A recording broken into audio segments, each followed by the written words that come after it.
That's why I say we had to get back to our circumcised children, because the circumcision was the ritual, and a lot of people say, well, no, we didn't do no circumcision. Yes, we did. Ancient Kemites did circumcision because nobody studies what happened before that.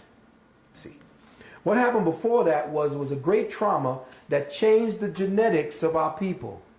Now, at that time, and I know he says, well, how do you know? Well, what you have to do is study the metaphysics of the operation of the body, and then you'll know what happened. The perfect female and the perfect male, for whatever that is and whatever that means, the human strain, the original perfect human was asexual. It didn't need to procreate because it was one entity without sex. It was a living vibration that had consciousness, didn't need features for senses to express itself because it impressed its experience. You see. So it was an entity that they said that if we were to see what our ancestors truly looked like, if one of them, human ancestors, were to step to us today, we'd all faint. We'd probably die of a heart attack because we don't look nothing like them. That's right. The way we look is when we look on the walls and we see what the true genetics of humanity look like, we look at the ancient Kemites, we will see that their eyes were always made super big. And we were wondering, well, why are they making their eyes super big? Yeah. Was that some kind of, artistic expression? No, it wasn't. That's the way we were. The way they're depicting the aliens now with the grays and stuff. If you look at the gods, as they called them, the gods had eyes that had no whites damn near in them.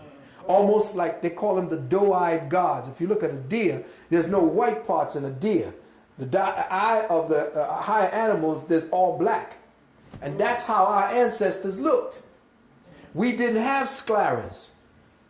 The shrinking of this part here that became the pupil is the effort of the brain to try not to sift in all the dangerous rays of the sun. So it shrunk out the black, because black absorbs.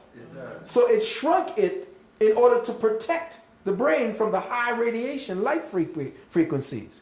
So we don't look nothing like our ancestors from back in the days. Yeah. So where was I when I was trying to make a point? I don't even remember. Oh, the male and the female. Going back to the Atlanta murders. The prepuce and part of the scrotum and part of the gonads were taken out. Because the prepuce has the darkest melanin. The head of if you look at the shaft of a melanated man, you'll see that it's blacker than his body, because that's where the creator energy is, in that. And in the prepuce, which used to cover it, that's the blackest part of his body. Now that was removed. Why? Because the prepuce was the pathological imitation of the female vulva. And to become a man, it had to be removed. This is why when you studied, if you study the Gray's Anatomy, which I did study it, a lot of people came down on me because they were saying, well, damn, why you want to cut this off? That's going to take inches away from the pleasure and all this bullshit. Why did our ancestors do it for 10,000 years, I asked them. Did you ask before you start taking on the white man's perspective, the white man's feminist perspective about circumcision?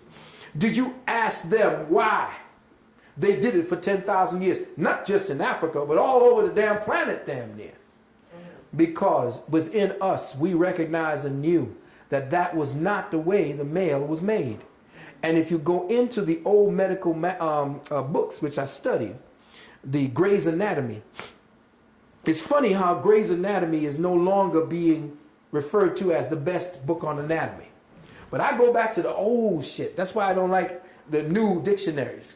Because there's words in there in the old dictionaries back in the 50s and 60s that have words that don't exist here today. So what I have done is I studied and found out that when a child is being formed inside of the mother's womb, you can tell it's going to be either male or female because one of two different ducts are being formed.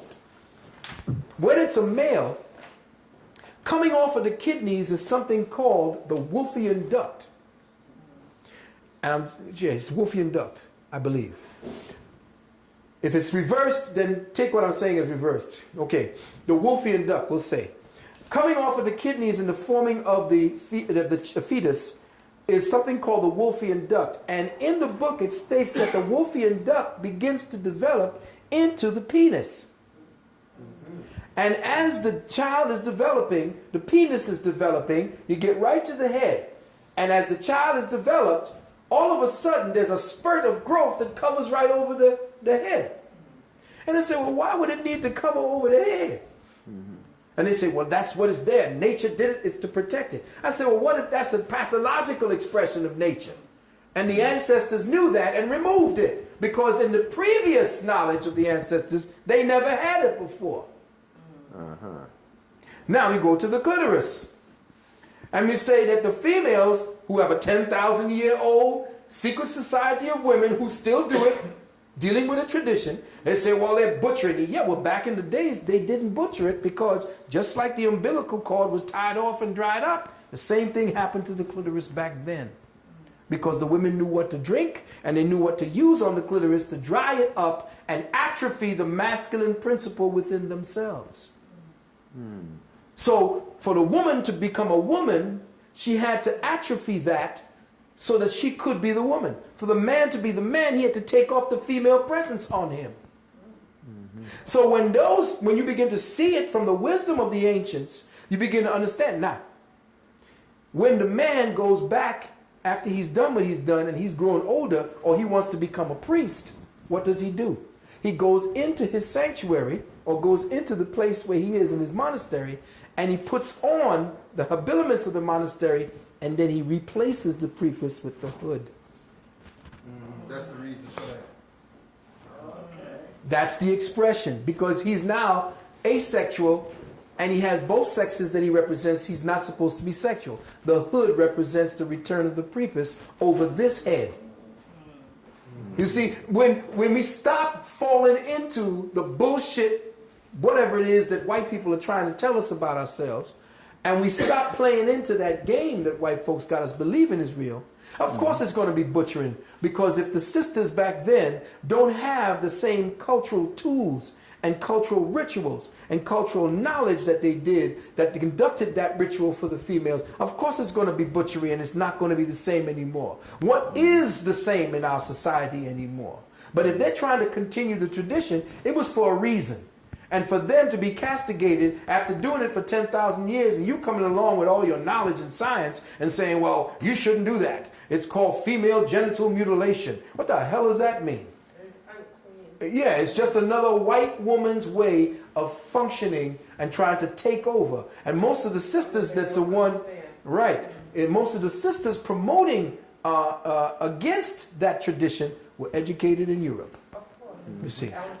Exactly, all of them. So I as far as the situation with the sisters and the prepuce and all that, I know what that was for, so I'm not condemning them, because in their own genetic memory of their ancestors, they're following through with what they knew to be right at the time.